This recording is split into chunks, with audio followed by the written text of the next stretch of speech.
Wilujeng sumping di channel Tridalaka. Idio ieu baris ngaguar perkara budaya Sunda. Sate acan lajeng kana guarana bantos ieu channel supados mekar ku cara ngalaik, mairan, jeung ngaser. Hatur nuhun. Mangga urang kawitan guarana.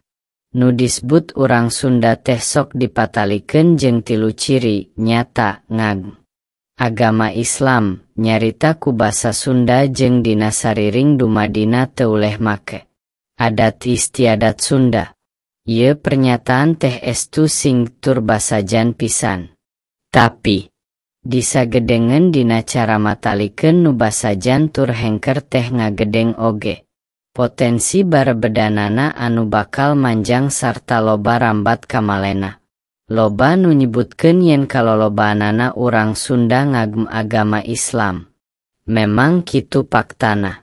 Kacapangan nu netelakeun yen Sunda teh Islam, Islam teh Sunda nu kungsi dipopulerkeun ku Mama Kiai Ndang Syayudin Ansori. Rosidi 2010 kaca 38 mere sinyal anu kuat tur masih ngeukehan pika kiwari. Ieu hal teh mere gambaran ka urang yen sistem kapercayaan atawa sistem religi masyarakat Sunda teh kaumumanana ngagem agama Islam tur saeutik nu lain Islam. Kaasup agama Sunda wiwitan nu diagem ku sabagian gede masyarakat adat. Demi kahengkeran nu dipasualkeun dina ieu kacinkan upamana aya pertanyaan, lamun teu ngagem agama Islam naha bisa disebut lain urang Sunda. Padahal lamun ditilik tina ciri fisik, boh jungkiring jirimna, boh jagrag-raga. Badagna tur tembong ciri urang Sundana, make basa Sunda jeung sik jeung paripolahna estu nyunda pisan. Kitu deui mun aya deui pertanyaan, mun eta jalma heg ngagem agama Islam tur pasehat make basa Sunda tapi teu make adat istiadat. Atawa jauh jeung ajeninajen kasundaan naha bisa disebut urang Sunda. Naon? Atuh nu dimaksud adat istiadat Sunda teh. Adat anu mana? Adat Sunda nu saha? Naha jalma-jalma nu sacara ritual teu make jeung teu miluan kana adat istiadat. Sunda naha pans diberes butan lain urang Sunda.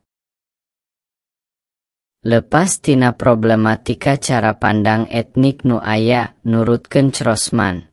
Dina Enus 2015 hiji aya hiji watsan etnik nu panggampangna yen etnisitas.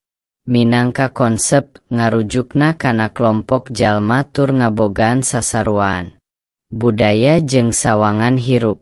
Ieu etnisitas teh biasana baris katitenan tina basa, agman, agama jeung budaya material saperti kaolahan, dahareun jeung inuman, pakan atawa produk budaya sejenak saperti nu nyampak dina pakman, basa, idiom atawa kasnian.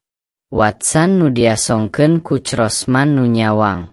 Yen dimensi psikologis jeung isik teh estu manunggal tur teu bisa dipisahkeun. Ta produk-produk budaya teh dianggap minangka wujud material identitas etnik. Tetela watsan nu diasongkeun ku Crosman leuwih realistis tur gampang dipikaharti jeung didentikasina. Saluyu jeung pamadgan Crosman, turta diugan ku Hutchinson dan Smith dina Bauman 1886 2 numere watsan jeung patokan dina nangtukeun konsep etniknya eta. Hiji ayana ngaran etnik nu jadi identitas dan penyebutan nama komunitas bersangkutan. 2 mitos ngeunaan sarsilah karuhunna. Numere rasa sakaturunan. 3 rupa-rupa titinggal sajarah kaasup pahlawan jeung kajadian-kajadian penting. 4 sasaruan dina elemen budaya elements o. Comon culture nu patali jeung agama adat istiadat katut basana. 5 miboga kakaitan simbolik atawa isik jeung sarakan lembur matuh banjar karang. Pamidangan serta Genep ayana solidaritas jeung rasa duduluran diantara anggota kelompok etnikna. Saini KM 1888 kaca 7 nanskeun yen hiji jalma can kakolmkeun urang Sunda lamun ngan saukur milu lahir di tatar Sunda wungkul. Inyana kudu ngabogaan ciri-ciri jeung pasaratan sejenna di antarana manehna kudu pasehat. Nyarita ku basa Sunda. Henteu diukur ku hubungan intelektual bae deui, kudu ngurung jeung aspek emosionalna jeung intuiti nu jadi kapribadianana. Jadi teu cukup ukur ngabogaan pangawruh kasundaan tapi kudu bisa ngalaksanakeun jeung ngamalkeunana dina kahirupan sapopoe di masyarakat kalawan henteu dijieun-jieun spontan. Nurutkeun warnaen hiji 887 hiji nu disebut urang Sunda teh nyaeta jalma nu ngaku dirina jeung diaku ku jalma sejen salaku urang Sunda. Dimaksud jalma sejen teh boh urang Sundana sorangan boh jalma luareun Sunda. Tina eta watsan teh karagum kriteria dumasar kana aspek katurunan genetik jeung dumasar aspek sosial budaya. Dumasar kriteria kahiji, hiji jalma atawa sakelompok jalma bisa disebut urang Sunda lamun kolotna boh ti pihak indung boh ti pihak bapana atawa duanana. Urang Sunda najan digdekeun jeung ayana di mana bae. Ari nurutkeun kriteria.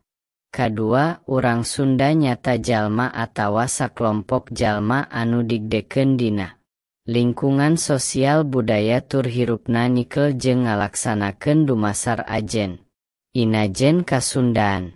Aspek sejenna nu dianggap penting saperti tempat dumuk, kahirupan sosial, budaya jeung sik eta jalma.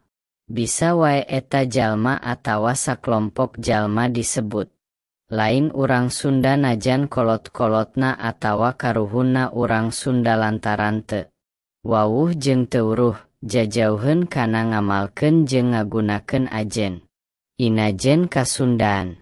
Kitu deui sabalikna lamun eta jalma atawa sakelompok jalma nu kolot-kolotna karuhunna lain urang Sunda bisa bae disebut urang Sunda lantaran dilahirkeun digdekeun jeung hirup di lingkungan sosial budaya Sunda bari jeung prakna ngamalkeun jeung make ajnina jeung kasundaan.